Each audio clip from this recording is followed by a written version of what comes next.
નમસ્કાર ગુજરાત. આજે આપણે જોશું 23 માર્ચ 2024નું મોસ્ટ ઇમ્પોર્ટન્ટ કરંટ અફેર. તે પહેલાં ચેનલ ઉપર નવા હોય અને દરરોજ વિડીયો જોતા હોય તો ચેનલને સબસ્ક્રાઇબ કરો. તાજેતરમાં આંતરરાષ્ટ્રીય વન દિવસ ક્યારે ઉજવવામાં આવ્યો? તો કે 21 માર્ચે આ દિવસ ઉજવવામાં આવ્યો, આંતરરાષ્ટ્રીય વન દિવસ. તાજેતરમાં આંતરરાષ્ટ્રીય વન દિવસ 21 માર્ચે ઉજવવામાં આવ્યો. તેની થીમ તો કે જંગલો માટે નવીનતા, એટલે વધુ સારી દુનિયા માટેની ઉકેલ છે. 21 માર્ચે વિશ્વ કવિતા દિવસ પણ ઉજવવામાં આવે છે, તો આ બંને દિવસો યાદ રાખવા. 21 માર્ચે રાષ્ટ્રીય વન દિવસ અને વિશ્વ કવિતા દિવસ. તેની થીમ હતી વિશ્વ કવિતા દિવસની તો કે જાયન્ટ્સના ખંભા પર ઊભું રહેવું. તો આ બંને દિવસો ખાસ કરીને યાદ રાખવા. હવે માર્ચ મહિનાના તાજેતરના બધા જ દિવસોનું એકવાર રિવિઝન કરી લઈએ. 1 માર્ચ તો કે શૂન્ય ભેદભાવ દિવસ. 1 માર્ચે તો કે વિશ્વ સિંગરામ દિવસ. 3 માર્ચે તો કે વિશ્વ વન્યજીવ દિવસ અને વિશ્વ સુનાવણી દિવસ. 4 માર્ચે તો કે રાષ્ટ્રીય સુરક્ષા દિવસ અને વિશ્વ સ્થૂળતા દિવસ. 5 માર્ચે તો નિઃશસ્ત્રીકરણ અને બિન પ્રજા જાગૃતિ માટે આંતરરાષ્ટ્રીય દિવસ. 7 માર્ચે તો કે જન ઔષધિ દિવસ. 8 માર્ચે તો કે આંતરરાષ્ટ્રીય મહિલા દિવસ. 13 માર્ચે તો કે નો સ્મોકિંગ ડે. 14 માર્ચે તો કે વિશ્વ કિડની દિવસ. 15 માર્ચે તો કે વિશ્વ ગ્રાહક અધિકાર દિવસ અને 15 માર્ચે બીજો દિવસ તો કે આંતરરાષ્ટ્રીય ઇમાફોબિયા દિવસ. 16 માર્ચે તો કે રાષ્ટ્રીય રસીકરણ દિવસ. 18 માર્ચે તો કે ઓર્ડન્સ ફેક્ટરી દિવસ. 20 માર્ચે તો કે આંતરરાષ્ટ્રીય સુખ દિવસ અને 21 માર્ચે આપણે જોઈએ આંતરરાષ્ટ્રીય વન દિવસ અને વિશ્વ કવિતા દિવસ. તો આ એટલા દિવસો ખાસ કરીને યાદ રાખવા. ત્યારબાદ તાજેતરમાં કયા રાજ્યએ ચૂંટણી પંચ મિશન 414 નામક કાર્યક્રમ શરૂ કર્યો છે? તો હિમાચલ પ્રદેશે આ કાર્યક્રમ ચાલુ કર્યો છે, 414 કાર્યક્રમ. તાજેતરમાં હિમાચલ પ્રદેશ રાજ્યમાં ચૂંટણી પંચે મિશન 414 નામક કાર્યક્રમ શરૂ કર્યો છે, એટલે કે અભિયાન જેવું કાર્યક્રમ છે. હવે પ્રદેશ વિશે માહિતી લઈ લઈએ તો તેના બે કેપિટલ છે, શિમલા અને ધર્મશાળા. સીએમ તો કે સુખવિન્દરસિંહ સુખુ છે અને ગવર્નર તો કે શિવ પ્રતાપ શુક્લા છે. ત્યાંના હવે માહિતીનું જીકે સાથે સાથે કરંટ અફેર ઉપર જોઈ લે તો કે ક્યાં શિપકિલા પાક આવેલો છે, પોંગ ડેમ આવેલો છે બિયાસ નદી ઉપર, પહોન ડેમ આવેલો છે ભાખરા નાગર ડેમ આવેલો છે સતલજ નદી ઉપર, સમેરા ડેમ આવેલો છે રાવી નદી ઉપર.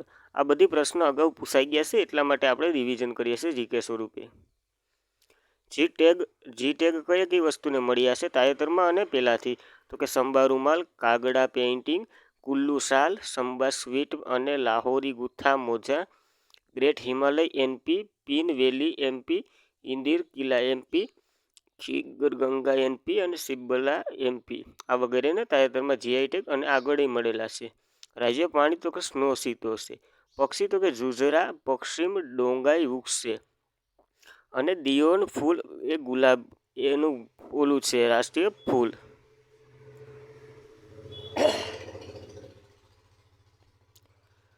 રોડોડેન્ટા, નાડીડામ, સંપેલી, રોહતાંગ દર્શન, બદાલસન દર્શન વગેરે ત્યાંની સરસામાં રહેલી વસ્તુઓ છે અને સ્થળો છે.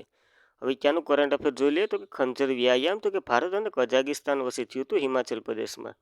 ભારતીય સેની પ્રથમ વર્ટિકલ વિન્ડો ટનલનું ઉદ્ઘાટન તો કે હિમાચલ પ્રદેશમાં થયું હતું. સપના સંચય ડિપોઝિટ લિંક લોન સ્કીમ કોને કરી હતી? તો કે હિમાચલ પ્રદેશે. મુખ્યમંત્રી સુખ આશ્રમ યોજના અને સશક્તિકરણ મહિલા યૌન યોજના, મુખ્યમંત્રી વિદ્યાલય પ્રોત્સાહન યોજના વગેરે હિમાચલ પ્રદેશની છે. ઇન્દિરા ગાંધી મહિલા સન્માન નિધિ યોજના વગેરે પણ ત્યાંની જ છે. હિમાચલ પ્રદેશ કયા વર્ષ સુધી પ્રથમ હરિત રાજ્ય બનવાનું લક્ષ્ય નક્કી કર્યું છે? તો કે 2025 સુધીમાં. સ્વતંત્ર ભારતનું પ્રથમ મતદાન શ્યામ શરણ નેગીનું હિમાચલ પ્રદેશમાં અવસાન થયું હતું. હિમાચલ પ્રદેશ સરકારે ખેડૂતોને મદદ કરવા માટે હંમેશા હિમડ યોજના શરૂ કરી હતી. હિમાચલ પ્રદેશ ઈ કેબિનેટ સિસ્ટમ લાગુ કરનાર પ્રથમ રાજ્ય હતું. સાથે સાથે હિમાચલ પ્રદેશ દેશનું પ્રથમ એલપીજી સક્ષમ ધૂમ્રપાન મુક્ત રાજ્ય બન્યું હતું.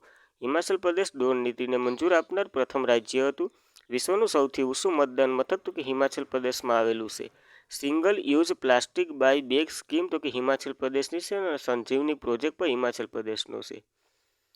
મહિલા યોજના અને સલામતી પણ હિમાચલ પ્રદેશનું છે. હિમાચલ પ્રદેશની કાગડા અને યુરોપિયનને જીઆઈ ટેગ મળ્યો હતો. હિમાચલ પ્રદેશમાં અટલ ટનલ આવેલી છે, સૌથી લાંબી ટનલ છે. એસપીના કાંજા ખાતે વિશ્વનો સૌથી ઊંચો ઇલેક્ટ્રિક વાહન ચાર્જિંગ સ્ટેશનનું ઉદ્ઘાટન કર્યું હતું. તનજી સંગીઠ ખેતી શરૂ કરનાર પ્રથમ રાજ્ય હિમાચલ પ્રદેશ હતું. હિમાચલ પ્રદેશ દારૂ અને ખેતી આયોજન કરનાર પ્રથમ રાજ્ય બન્યું હતું. હિમાચલ પ્રદેશ લાહોલ ખીણ ભારતની પ્રથમ વખત હિંગની ખેતી કરવામાં આવી હતી. હિમાચલ પ્રદેશના કાંજામાં વિશ્વનો સૌથી ઊંચો ઇલેક્ટ્રિક વાહન ચાર્જિંગ સ્ટેશનનું ઉદ્ઘાટન થયું હતું. તો હિમાચલ પ્રદેશની માહિતી લીધી. ત્યારબાદ તાજેતરમાં મહારાષ્ટ્ર ગૌરવ પુરસ્કાર કોને એનાયત કરવામાં આવ્યો છે? તો કે ડૉક્ટર ઉમા રેલીને આ એવોર્ડ આપવામાં આવ્યો છે. કયો એવોર્ડ? તો કે મહારાષ્ટ્ર ગૌરવ પુરસ્કાર. કોને? તો કે ડૉક્ટર ઉમા રેલીને આપવામાં આવ્યો છે. હવે ઉમા રેલી વિશે થોડીક માહિતી લઈ લે. જેઓ Nalanda college of dance arts Mumbai અને પ્રિન્સિપાલ રહી ચૂક્યા છે. તેઓએ તાજેતરમાં ભારતીય શાસ્ત્રીય નૃત્યના ખાસ કરીને ભારતનાટ્યમ ક્ષેત્રે તેમને નોંધપાત્ર યોગદાન બદલ આ પુરસ્કાર આપવામાં આવ્યો છે, મહારાષ્ટ્ર ગૌરવ પુરસ્કાર. તો ખાલી એટલું યાદ રાખજો. ગગનયાન મિશન પર અવકાશ યાત્રીઓને મદદ કરવા માટે વિક્રમ સારાભાઈ સ્પેસ સેન્ટર દ્વારા તાજેતરમાં કઈ એપ લોન્ચ કરવામાં આવી છે? તો કે સખી નામની એપ તાજેતરમાં ગગનયાન મિશનને મદદ કરવા માટે કરવામાં આવી છે. ત્યાં એક પ્રશ્નમાં જ આખી ડિટેલ આવી ગઈ કે ગગનયાન મિશનને મદદ કરવા માટે કઈ એપ લોન્ચ કરવામાં આવી? સખી એપ. કિને લોન્ચ કરી? તો કે વિક્રમ સારાભાઈ સ્પેસ સેન્ટર દ્વારા લોન્ચ કરવામાં આવી છે. આનું ફૂલ ફોર્મ કંઈક આ પ્રમાણે છે: ક્રૂ ક્રિયાપતિ માટે space Born artist and knowledge hub. તો એ ફૂલ ફોર્મ પર યાદ રાખવું. ત્યારબાદ ગગનયાન મિશન વિશે વાત કરીએ તો ભારતનું પ્રથમ માનવયુક્ત મિશન છે. તેનો ઉદ્દેશ્ય તો કે ભારતીય અવકાશ યાત્રીઓમાં અવકાશમાં લઈ જવાનો છે. આમાં 3 લોકો જશે. હાલમાં 4ની પસંદગી કરવામાં આવી છે. તેના નામ તો કે પ્રશાંત બાલકૃષ્ણ, અજીત કૃષ્ણ, અંગદ પ્રતાપ, શુભાંશુ શુક્લા વગેરેની પસંદગી કરવામાં આવી છે. ભારતીયોને ચંદ્ર પર મોકલવાનું લક્ષ્ય છે. તેમાં ભારતીય સ્પેસ સેન્ટર બનાવી રહ્યું છે આ ગગનયાન મિશન. તો ખાસ કરીને યાદ રાખો. ભારતીય મૂળના પીએમ લિયો વડારકર તાજેતરમાં કયા દેશમાંથી રાજીનામું આપ્યું છે? તો આયર્લેન્ડમાંથી તેમણે તાજેતરમાં રાજીનામું આપ્યું છે. કોને? તો કે લિયો વડારકરે. ભારતીય મૂળના પીએમ લિયો વડારકરે તાજેતરમાં આયર્લેન્ડ દેશમાંથી રાજીનામું આપ્યું છે. તો હવે આયર્લેન્ડ વિશે માહિતી લઈ લઈએ. તેની રાજધાની તો કે ડબલિન છે. ચલણ તો કે યુરો છે. ત્યારબાદ ભારતીય મૂળના જેટલા પણ વિદેશમાં ભારતીય મૂળના જેટલા પણ છે તેની વિશે માહિતી એકવાર ચર્ચા કરી લે. તો કે અમેરિકાના વીપી તો કે કમલા હેરિસ, યુકેના પીએમ તો કે ઋષિ સુનક, મોરિશિયાના પીએમ તો કે પ્રવિન્દ જુગન્નાથ, સેલ્સના પ્રેસિડેન્ટ તો કે વેવલી રામકવાનગ, પોર્ટુગલના પીએમ તો કે એન્ટોનિયો કોસ્ટા, પૂર્વ એટલે કે પ્રેસિડેન્ટ તો કે ચંદ્રિકા પ્રસાદ સખોઈ ગયાના પૂર્વ તો કે મોહમ્મદ ઇરફાન અલી, સિંગાપુરના તો કે થર્મર પ્રસ્ટમુનિયમ, માઇક્રોસોફ્ટના સીઈઓ તો કે સત્ય નડેલા, ગૂગલના સીઈઓ તો કે સુંદર પિચાઈ અને ઓબેરલાના સીઈઓ તો કે શાંતિ ગુપ્તા. આ ભારતીય મૂળના જેટલા પણ વિદેશમાં છે તેના વિશે માહિતી લીધી.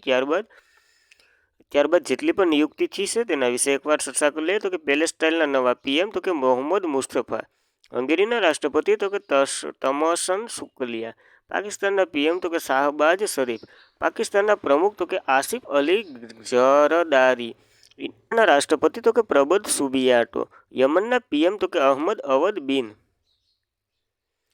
અલ સાલ્વાડોરના પ્રમુખ તો કે નાયબ બુકેલો, કઝાકિસ્તાનના પીએમ તો કે ઓલાડ બેકટેવોનોવ, ફિનલેન્ડના રાષ્ટ્રપતિ તો કે એલેક્ઝાન્ડર સ્ટબ, કોમોરોના પ્રમુખ તો કે અઝાગી અસોમિની, ગ્વાટેમાલાના નવા રાષ્ટ્રપતિ તો કે બર્નાર્ડો અવેરોલ, તાઇવાનના નવા રાષ્ટ્રપતિ તો કે લાઈ સિંગ-તે.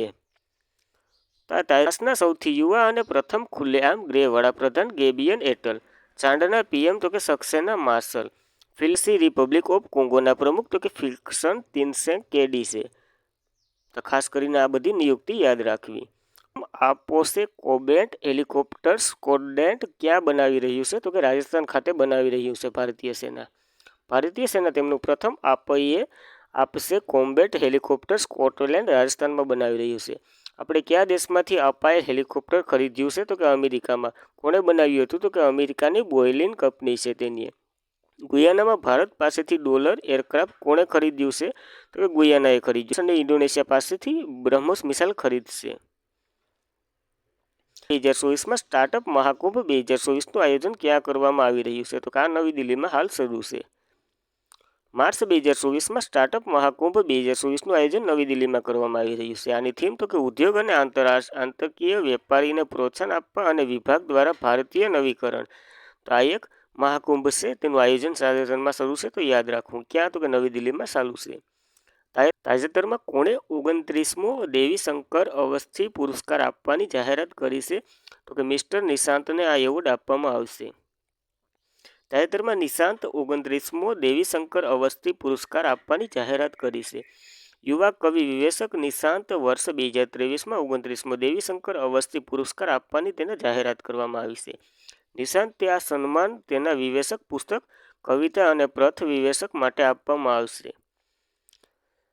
ત્યારબાદ ડૉક્ટર દેવીશંકર અવસ્થી એવોર્ડ વિશે માહિતી લઈ લે તો કે ડૉક્ટર દેવીશંકર અવસ્થી હિન્દી સાહિત્યના જાણીતા વિવેચક હતા. તેમણે યાદમાં છેલ્લા 29 વર્ષથી 3 વર્ષ યુવા વિવેચક એવોર્ડ આપવામાં આવે છે.